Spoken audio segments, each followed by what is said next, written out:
This is the Sierra 90 grain hollow point boat tail bullets. Apparently a lot of the guys really like the 90 to 100 grain range for this caliber.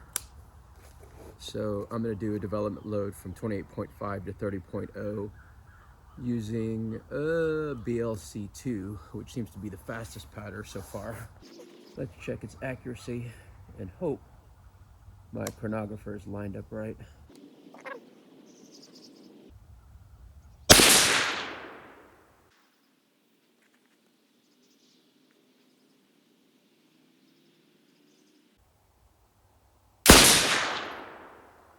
Man, this thing is shooting super low.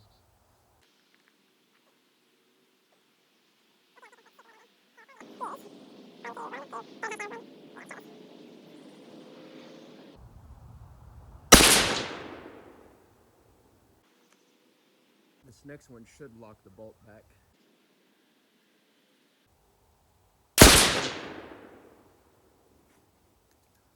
Yep, locked it back.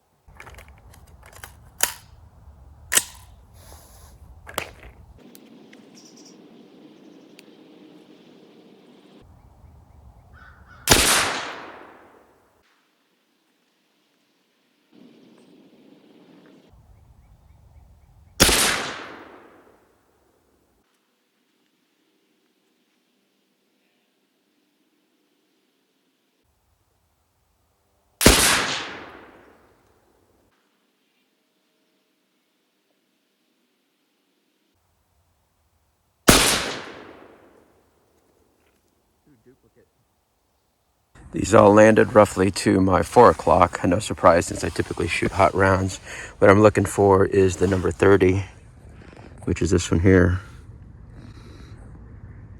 Yeah, the primer's round. There's no bark on that at all. I could probably go hotter, but it's an accurate load. So I may not fiddle with it too much, but let me find the other one right next to it. Yeah, round primer.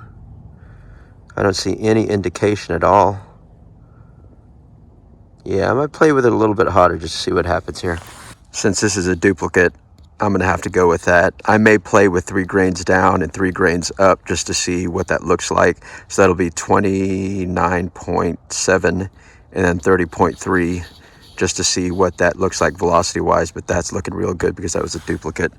I don't know how I managed to do it, but I misplaced my video camera, so you're only gonna get one view of this. I'm gonna use the BLC-2 with the 90 grain Sierra bullets, and I'm at 30.5, 31, and 31.5. I'm gonna check it after 30.5 because 30.2 is the hottest load that they suggested, but it looked like it was okay. I had no primer issues at 29 or right at 30.0. So we'll see how this goes and work it on up.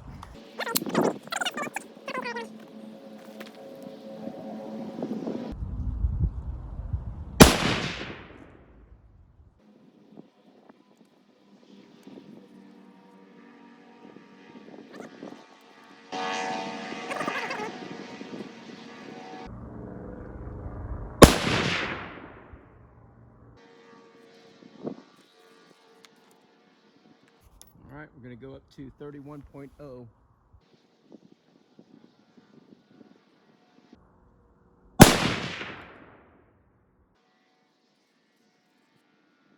That's starting to flatten there.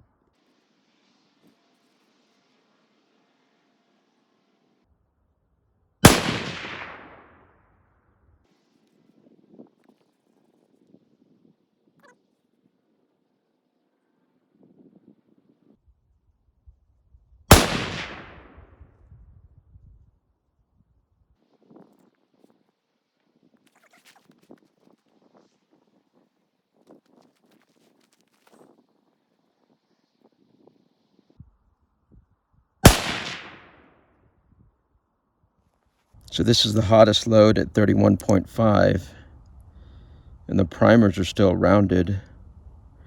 But if you look, there's a little bit of a kiss right there on the right brass. And there you can see it on the left there too. So I could probably go a little bit hotter than that. Let me go load up 2 more real quick. At 32.5, I couldn't lower the RAM the whole way, so I backed off at 32.4, and this is definitely a compressed load, but I'll shoot the 32s just to see how they do, and then I'll check it before I fire these 32.4s.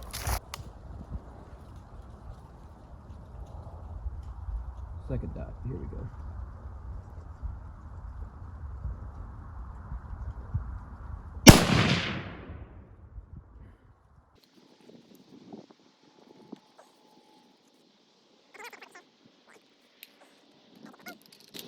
And it did not lock back again.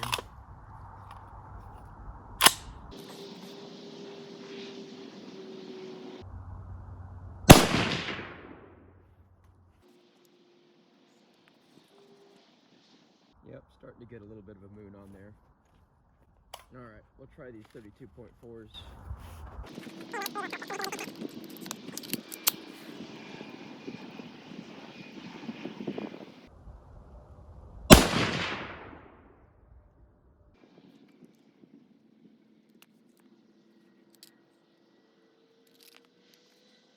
Nope, we're done.